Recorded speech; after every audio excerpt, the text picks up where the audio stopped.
On July 8, 2014, a camera at Varna Airport in Bulgaria captured what has become one of the most unsettling pieces of footage in internet history.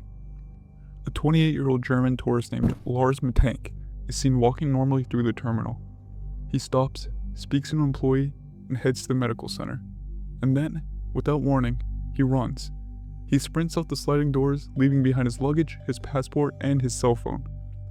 He jogs across the parking lot, scales an 8-foot barbed wire fence, and disappears into a massive sunflower field. He has not been seen since. To this day, the internet calls him YouTube's most famous missing person. But the core of this mystery isn't just about where Lars went after he jumped that fence. It's about what terrified him so deeply that he felt his only option was to run for his life, abandoning his entire identity in the process. To understand the absolute panic of the airport, we have to rewind the timeline to June 30th, 2014.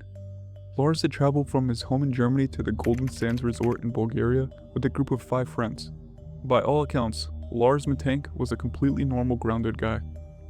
He was born in Berlin, lived in Itzehoe, and worked as a precision mechanic at a power plant. He had no history of mental illness, paranoia, or erratic behavior. The trip was a standard summer beach holiday, filled with typical tourist activities until the night of July 6th. Lars and his friends were at a local bar when a disagreement broke out over football teams. Lars was a passionate fan of the club SV Werder Bremen, and he got into an argument with a group of FC Bayern Munich fans. He left the bar and parted ways with his friends.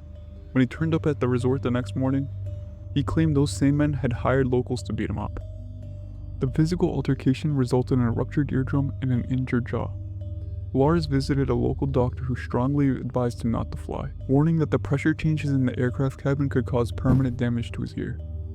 The doctor prescribed him a 500 mg dose of the antibiotic called cefprozil to prevent infection. Lars's friends offered to delay their own flights and stay behind with him in Bulgaria until he was cleared to travel. However, Lars insisted he was fine on his own and told them to stick to their original travel plans.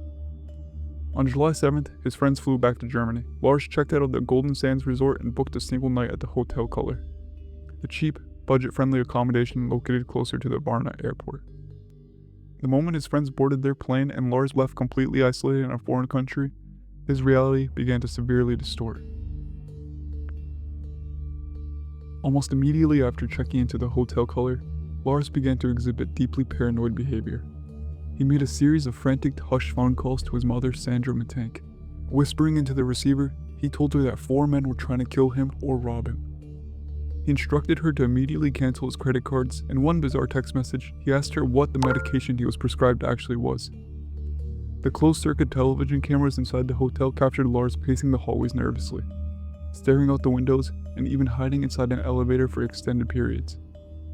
At 1 a.m., Lars abruptly left the hotel, vanishing into the night before returning an hour later.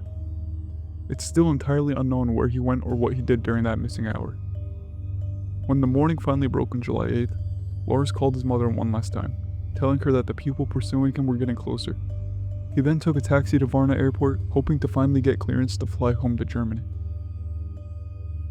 Lars arrived at Varna Airport on the morning of July 8th. He sent a text message to his mother confirming he had made it to the terminal. His mother had booked him a bus and an airplane ticket to get him out of the country. Before he could board, he needed to consult with the airport doctor, Kosta Kostov, to ensure his ruptured eardrum could withstand the flight.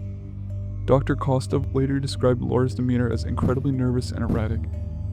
The doctor examined him and told him he was physically fine to return home.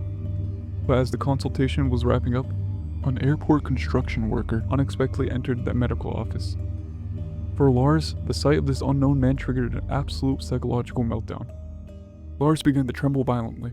He yelled, "I don't want to die here. I have to get out of here." He jumped out of his chair, bolted from the doctor's office, and began the sprint that would make this case very well known. When Lars fled the medical office, he made a conscious decision to leave behind everything that tethered him to his life. His luggage, his wallet, his cell phone, and his passport were all abandoned on the floor of the clinic. The terminal cameras track him jogging away from the building. Once outside, the panic fully sets in. He sprints across the pavement, completely ignoring the surrounding traffic and pedestrians. He reaches the perimeter of the airport grounds, scales the tall fence lined with barbed wire, and drops down on the other side. He then runs into an adjacent meadow and sprints off toward a massive, dense forest and sunflower field near the Hemus motorway. That was the last confirmed sighting of Lars Mittank. Extensive searches of the fields and surrounding areas by Bulgarian police utilizing tracker dogs turned up absolutely zero physical evidence. No torn clothing, no footprints, and no remains. He was entirely swallowed by the landscape.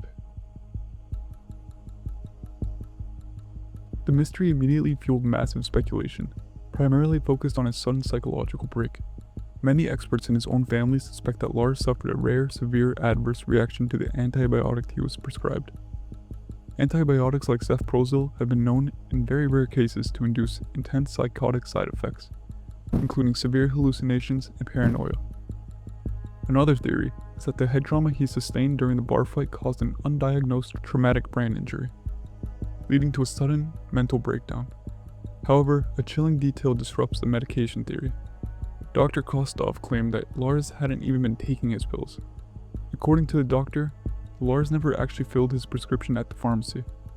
If he never took the medication, the antibiotic-induced psychosis theory falls apart, leaving only the head trauma, a latent schizophrenic break, or the terrifying possibility that someone actually was following him from the bar.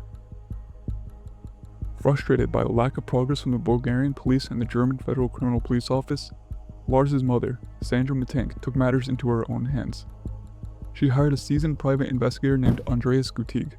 Gutig launched an exhaustive search, checking hospital records across the country for John Does or patients admitted without identification.